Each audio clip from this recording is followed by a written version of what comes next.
I literally have now tried to record this multiple times. And every time I get freaking angry. Guys, you look at the title and somebody's going to say, dude, why are you getting upset? It was probably Access TV that did it. Or Fight did it. No. There's a difference when you can hear when audio is turned on if it was by the transmission. We know that Impact records everything. It's not live. It is a straight out recording. You hear it in the recording that the sound turned on by itself. And then you saw at the end a glitch. I'm going to explain my rage at the end of this, but I wanted to say this right now. Clearly, I wanted to praise this show so bad. And I can't. I have to literally beat the shit out of it because I got to be honest to myself. I am not JD. I am not Jesse. I am not just Alex. I am not Solomonster. I am not anyone. I am me. It doesn't matter if I'm popular or not. I am honest on how I review these shows. I'm going to elaborate more on how my rage is, but let's go through this show. Opening, the Good Hands go up against Rich Swann and Sami Callihan. Now, opening, it was Scott D'Amore that opened it. And it made sense. It was in his home country, and it's not his hometown, but he thanked the people there. He thanked them for what they did at Slammiversary. Good Hands came out, flat out were pissed off at him still because of all the craziness. They wanted to take his head off, but they can't now because he's hiding behind the presidency of Impact Wrestling. He says, oh no problem. You two guys are feeling froggy. I got some guys for you. And we get this match. Good match, not one of the greatest, but it was good. And there's no problem with it. And we know Rich and Sami was going to win. There's no way the Good Hands were going to win. Admittedly, they should be winning more because they've been there long enough and they need more competitive tag teams in there. Yes, Subculture is one of them right now for the moment. But still, we need more competitive tag teams. And I wish they were bringing more jobbers for these guys to face and they can beat them so they would feel more legitimate. Next, Jake Something versus Kevin Knight. Now, do I like Kevin Knight? I don't know yet his character.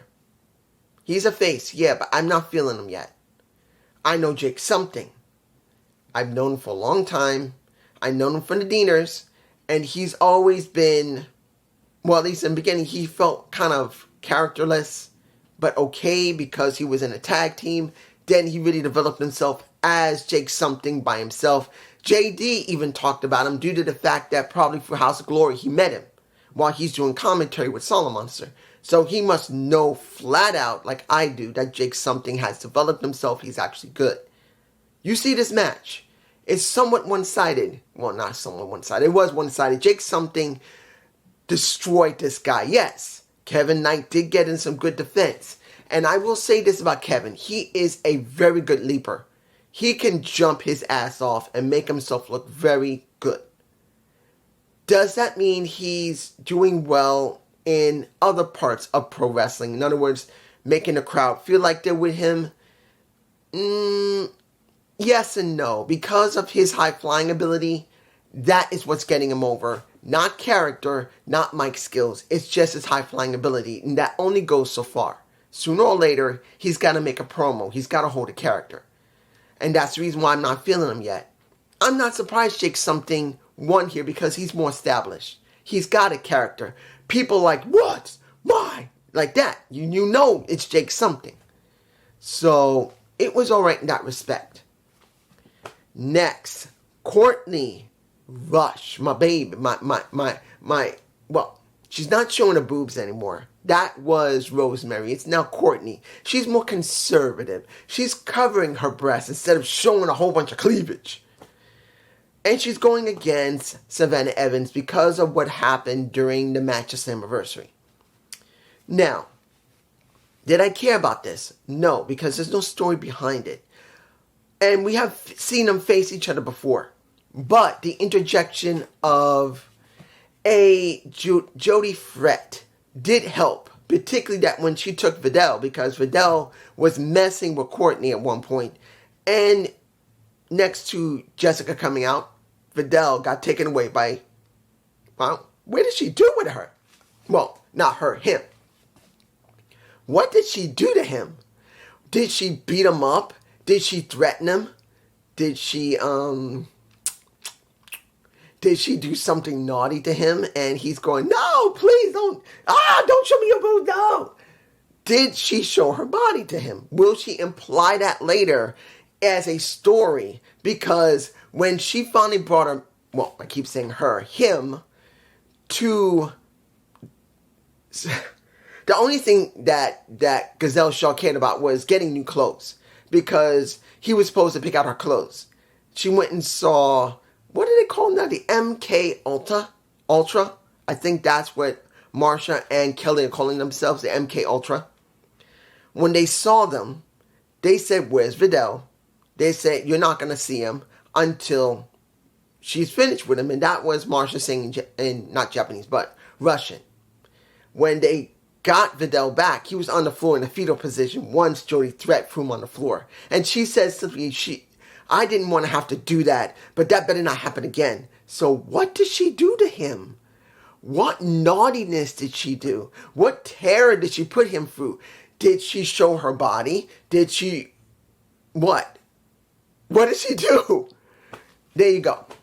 Now, I got to say this now because there's one person right now I believe is not very happy. And excited at the same time. You know who you are, my friend. The segment that happened with Johnny Swinger. I have to say it now. It's got to be stated. Now, of course, I can add in what's going on with the ABC and Rascals. I'll talk about them in a minute. But this is about Johnny Swinger and Ziggy Dice. Finally, the president dealt with roughly, you know what, I'm going to talk about what happened. Let's put it like this. Seeing that the Rascals are messing with ABC is fine. Seeing they had to fight was fine. Seeing that Scott barred the Rascals and made sure ABC had their moment, yes. But once he switched over to Johnny Swinger, he made it very clear. Because Johnny said, hey, what about our deal? What about our deal, Daddy? I'm supposed to be doing 50 wins. I have a whole bunch of wins, but I'm being screwed over every time. And he says, well, I've been very busy, but I have been watching. And you know what? I'm going to give you some. What am I going to say here? I'm going to give you a break. No more 50 wins. One win. You only need one to get a title shot. He said, yeah, Daddy. And he says, who am I going up against? Oh, you're going up against Ziggy Dice. And he says, great.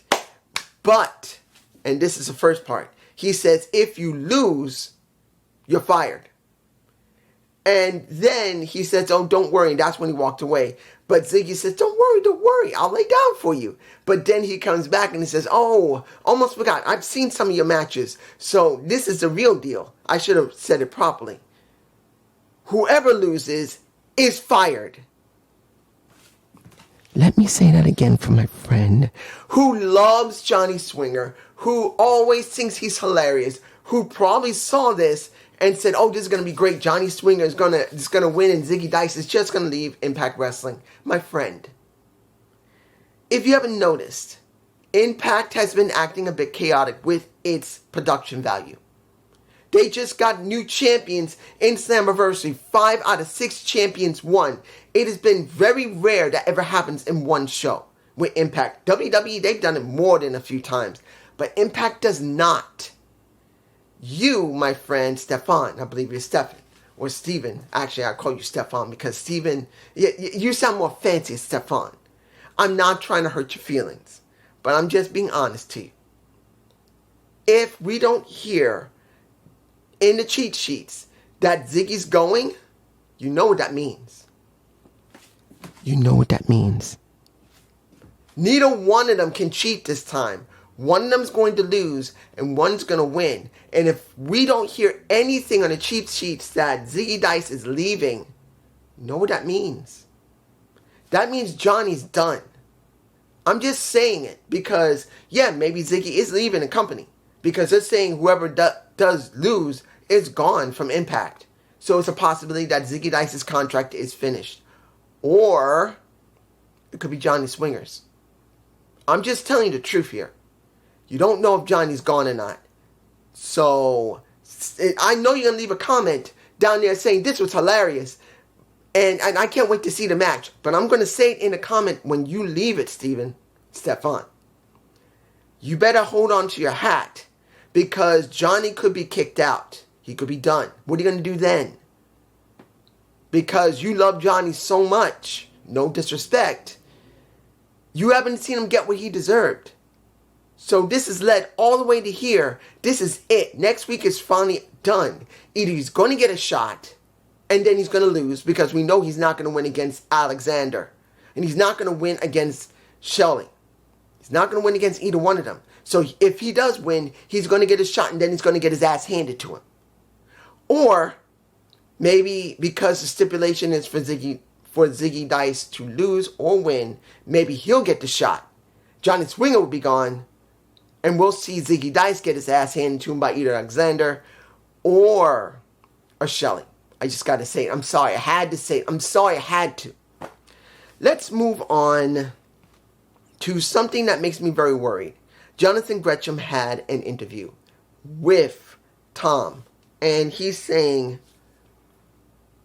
I'm not too fond of the situation I'm in. Because back in ROH, one of the major problems that they were having was nobody liked to follow rules. That's why we wanted pure wrestling, pure rules. Here we don't have it. And I don't know if I feel comfortable with it. Now I'm getting a little worried. Because if this is not an angle, Jonathan may be finished. And that will piss me off. Jonathan Gresham, he can talk. He can wrestle. He can hold a character. They've done nothing with him. Nothing. I've been saying it for months. He should have won the X Division. He could have been something. And they've done nothing with him. He's had great matches, but it's never meant anything. Now, I don't know if his contract, if he had one, is finished or not. And I don't know if this is a storyline. Maybe it is. I'm hoping it is. Maybe the pure style of ROH will be incorporated into Impact Wrestling. Maybe he wants to start a division that's like a pure championship. I'm not saying it is. Maybe they'll use the Digital Media Championship for that. Maybe they'll let him win it. I don't know. But if this is it, that he's going to job to someone, he's going to say, I quit Impact Wrestling, or he just has a match and then we don't see him, that was a fucking waste of time for him. Honestly. His wife left already, and now he leaves. I just felt like they didn't want to do anything with him. They could have done something with him. I'm telling the truth. They should have done something with him. I'm just saying. Now, Eric Young had his moment, an interview, but he didn't really say much because Nick Aldis cut him off.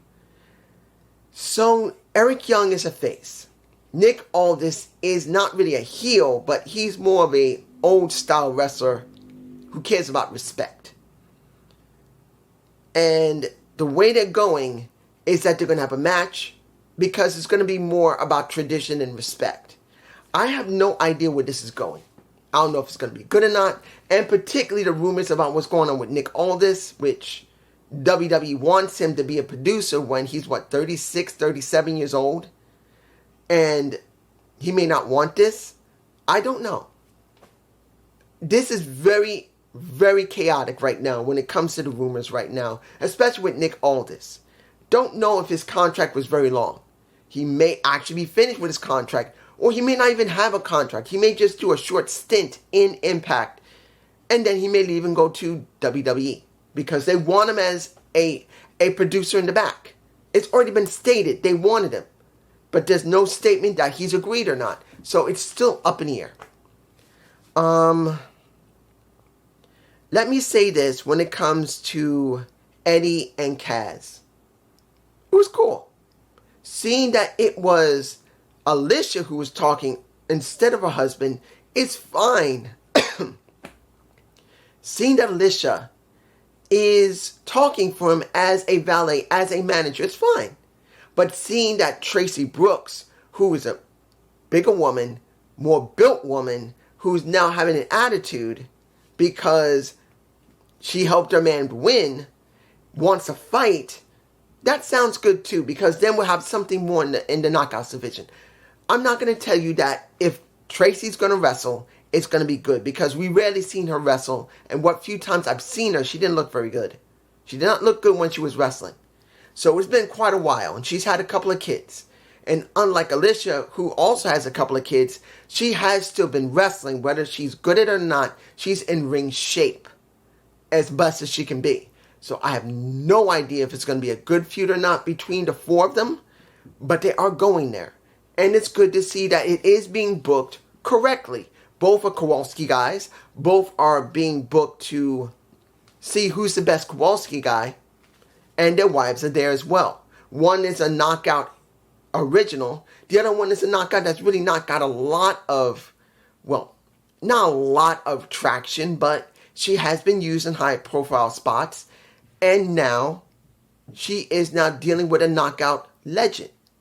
I don't know if she get a good rub. If Tracy Brooks is in good shape, then in the ring, then that might help. Counting on how much Alicia can do the work. Because Alicia is not one of the greatest wrestlers. I don't know. You guys tell me below. Dirty Dango versus Santina Marella. We got Johnny Bravo is back. We hadn't seen him in a while. I'm cool with that. I'm glad to see Johnny's back. And he's now helping Dirty Dango. The match itself, I'm going to make this clear. This is one of the rare times I can say that this was like a legitimate match that you would see in NXT when it was black and gold. Because we know that the actual person who plays Santino Marella is a judo and jiu-jitsu. I think he's a judo expert. I don't know if he knows jiu-jitsu. I think he knows Greco-Roman wrestling. And I know he knows judo. So he's legitimate. He knows it. He has a school that trains pro wrestlers and actual MMA fighters as well. He trains them both. So seeing that he can do real wrestling, you see it in this match. He's not joking around. He's trying to make it as mat-based as possible what his actual strengths of judo and actual amateur wrestling or basic Greco-Roman wrestling is there. Of course, he throws a little bit of theatrics, of course. But seeing that, I really did like. It felt like, in that part, NXT. And this was great. Seeing that it's not over because Johnny Bravo interfered, that means we'll be dragging this out maybe up to, maybe Bound for Glory. I'm not saying you will, but you never know. Final match, ABC versus Subculture. Let's cut to the chase because I want to get to the end and rant again. Was it a great match? Yes, it was. I think the very best match we've seen was this one. It was a very good match for what it was. ABC and Subculture got chemistry. It is there. Now, I don't know how much chemistry we're going to see the Rascals with ABC because instead of being banned from ringside and sent home, they came in, they interfered, Ace Austin gets screwed, and basically Bay eats the pin again. Because I believe Ace Austin also got screwed also at Slammiversary, if I'm remembering correctly. So now we have a feud with them, which is great. The Rascals versus ABC, it's great. They got history together. All these guys have total history. They work together. They know each other. So we will get a very good, maybe some good classics. But time will tell. If I'm forgetting anything, I'm sorry. I'm sure I'm forgetting something. Maybe the Coven dealing with Trinity and what was the woman's name? I can't remember her name. Nova. I'm going to leave that alone. I don't know if I'm forgetting anything else. If I am, I'm sorry. But I got to say this. The closing of the show, which was the main event. Josh Alexander comes back. Josh Alexander finally recovers in his arm. I think it was tricep that was torn when he was working Kushida. We go to commercial. We come back to commercial. We see Josh Alexander. He gets in the ring. He grabs a mic. But from the moment they show Josh, no sound. Nothing. It is blank. And I'm going, what? What's going on here? What's happened? Is the audio messed up? I check to see if the player is working. I check to see if my audio is working while the entire segment's going on. No sound. I check to see if there's something wrong with my computer. Nothing wrong. And I'm going like, oh man, don't tell me there's something wrong with the app. So I go and do what I've done before. I know that there's several sites that have streaming that will either take it directly off of Access or off the app. I went to the sites that I believe pretty sure it was Access TV.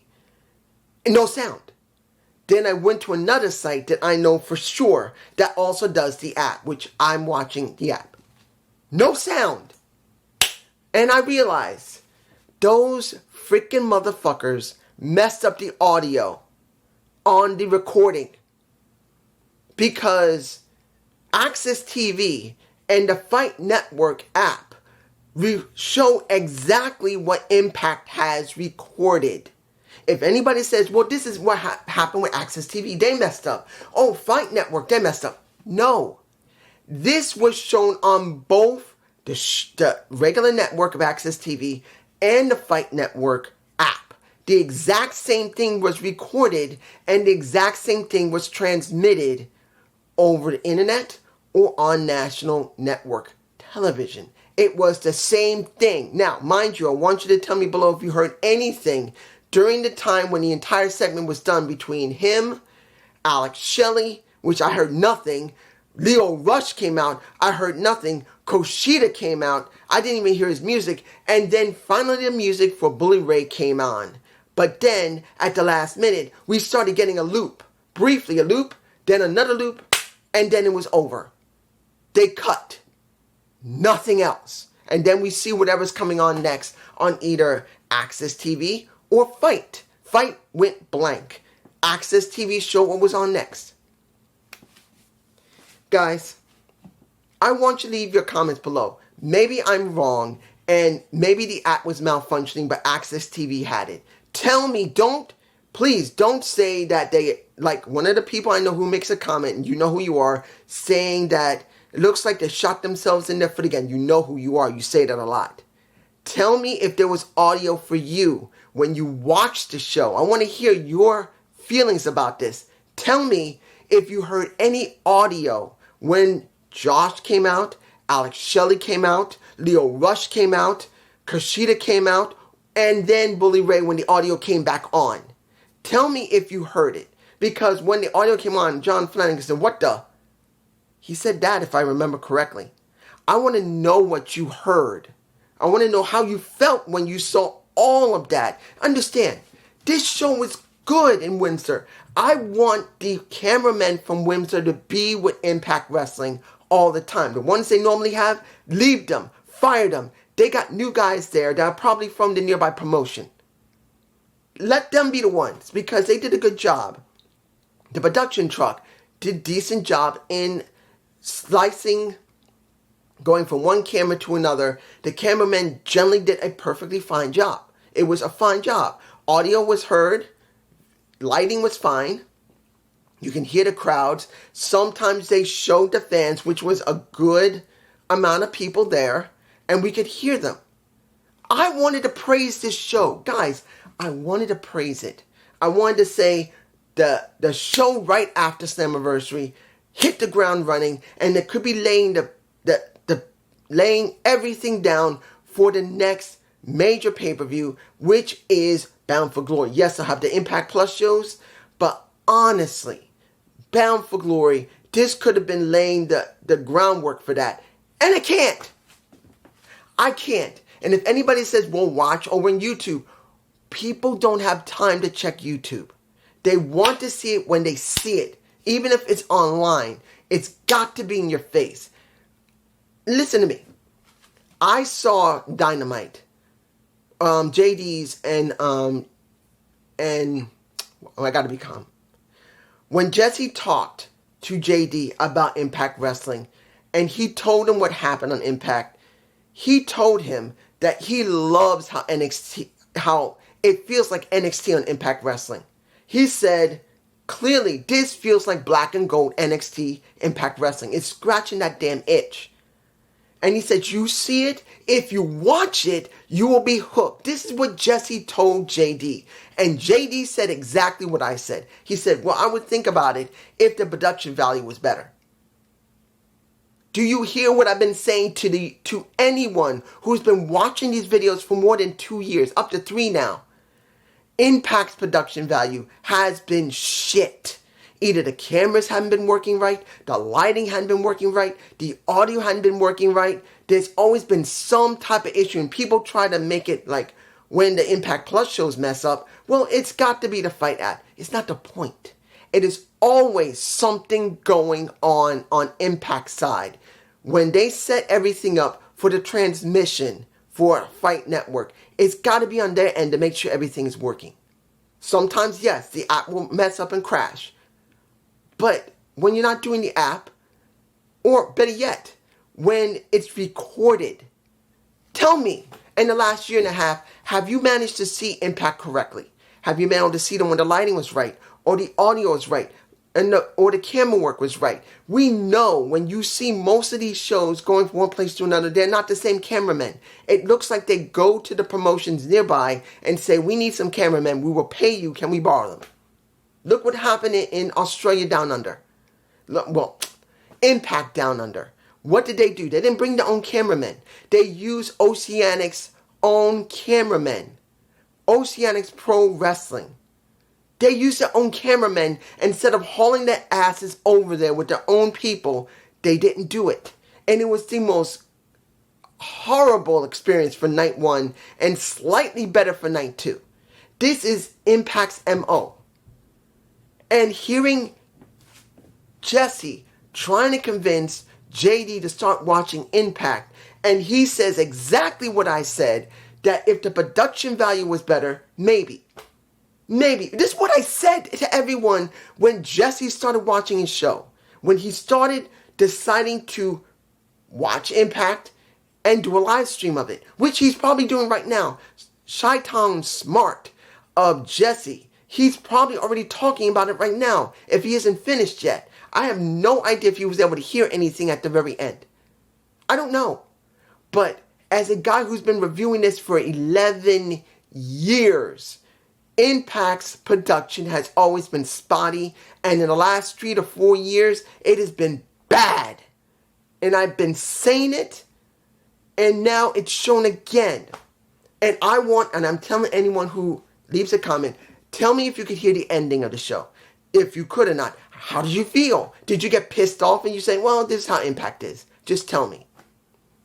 Peace.